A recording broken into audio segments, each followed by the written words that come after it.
passion over neglect. Over the last 3 years, we have undertaken the most ambitious transformation of health systems since independence. Reforms rooted in equity, powered by innovation, and guided by a simple conviction that every Kenyan, wherever they live and whatever their means, deserves equal care. 27 million Kenyans are now registered in SHA, more than triple the number ever reached by the former NHIF. This is a demonstration that leaving no one behind was and is not a slogan. It is a promise on course to fulfillment. Additionally, more than 10,000 health facilities across the country have signed in to serve under this new system. But honorable members, real health care begins long before patients reach a hospital.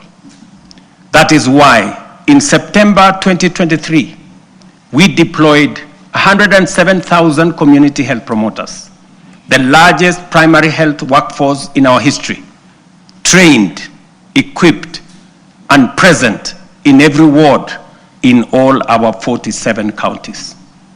Their impact has been extraordinary. Consider 3 statistics. 8.9 million households have so far been visited. 9.9 million diabetes screenings have been done with 134,000 cases diagnosed.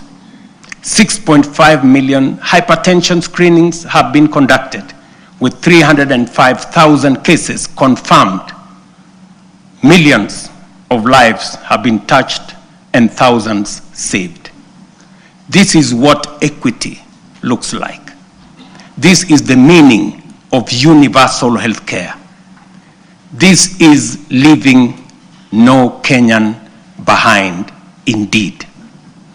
Behind these numbers stand the community health promoters, quiet, devoted, tireless, heroes of this new era. Today, we honor them. We thank them. To them, we say Kenya is healthier because of you. Mr. Speaker, when I promised that those unable to pay would be supported by government under UHC, the cynics scoffed as usual. Today, we are paying premiums for 2.3 million vulnerable Kenyans, including orphans, widows, the elderly, and those without income, because for them, healthcare is not a privilege. And I must commend members of this august House who have stepped in to support vulnerable families in this gesture. We are also modernizing hospital equipment through the National Equipment Service Project, replacing the old MES model that burdened counties with heavy upfront costs. Under the new fee-for-service system, private partners install, maintain, and run state-of-the-art equipment, and public facilities pay only when they use them. We have overhauled KEMSA to end the chronic crisis of drug shortages, raising medicine availability from 48% to 68%, and to a projected 90% by the end of this year and 100% by March next year. This is more than healthcare reform. It is a long-deferred promise finally taking shape.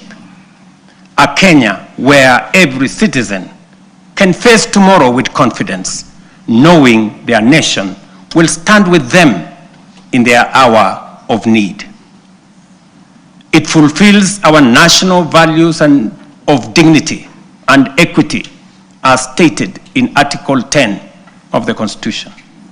In the same spirit, the government is strengthening financial protection for Kenyans under cancer treatment, Social Health Authority will enhance the cancer benefits package from the current 550,000 shillings to Kenya shillings 800,000, effective December 1. This enhancement responds to the rising cost of sustained cancer care and ensures that patients can access quality, uninterrupted treatment without facing financial hardship. Mr. Speaker, honorable members, when I assumed office, our education sector was in distress with a strained CBC transition, a chronic teacher deficit, universities on the edge of insolvency, and overstretched infrastructure. We moved quickly to restore education as the great equalizer. Through the student-centered funding model, scholarships and loans now follow need and merit, placing the learner at the center. Nearly 500,000 students have already benefited from this model. We then tackled the teacher crisis head-on.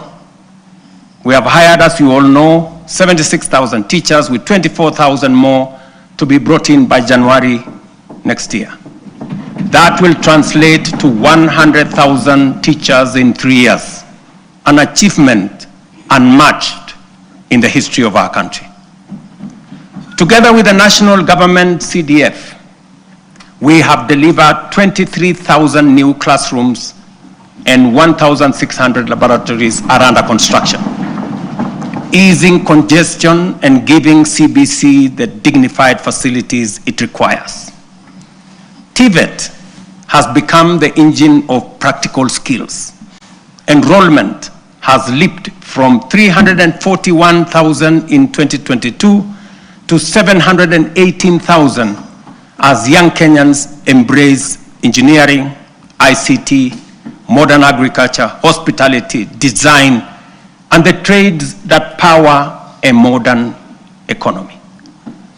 In strengthening education at every level, we are giving life to the national values in Article 10, especially equity, human dignity, and sustainable development, ensuring every child has a fair chance to rise.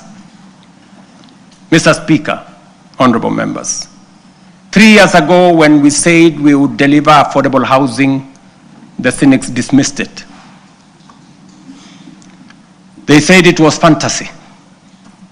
When they realized we were serious, they called it impossible. And when we broke ground across the country, they suggested that these projects would stall. Today, those doubts have given way to a very different question from Kenyans everywhere. How do I own one of these units? That is now the question. Across the country, we are delivering the most extensive housing rollout in Kenya's history. 230,000 affordable homes. And we meet student needs. 178,000 beds have been packaged for universities, TVETs, KMTCs, with 74,000 already under construction, transforming a sector where fewer than 10% once had decent accommodation. Additionally, 270 modern markets are taking shape nationwide, providing vital spaces for women and MSMEs, with another 175 underway, expanding the backbone of local commerce. And through the Nairobi River Regeneration Program, 44,000 young people are restoring the river corridor and preparing sites for 10,000 social homes along the renewed riverfront. The program, the housing program, including markets and hostels, has created over 428,000 jobs. Jobs that include architects, engineers, plumbers, electricians, carpenters, masons, steel workers, transporters, and thousands of MSMEs in fittings, fabrication, and interior design work. At peak next year, it will employ at least 1 million Kenyans. Honorable members, this program is far more than housing. It is a national empowerment engine, creating jobs, formalizing the informal sector, revitalizing micro, small, and medium enterprises, restoring our environment, and building resilient communities. It advances equity, dignity, and sustainable development, the very values anchored in Article 10 of our Constitution. Mr. Speaker, honorable members, allow me to turn to a sector that carries the hopes of nearly every Kenyan family, our micro, small, and medium enterprises. MSMEs are the backbone of our economy, the engine room of innovation, and the daily hustle of more than 15 million Kenyans. For decades, access to affordable credit trapped millions in frustration. Without collateral, there was no loans. For the millions blacklisted, every door of opportunity was shut. And when banks refused to take a chance, their dreams simply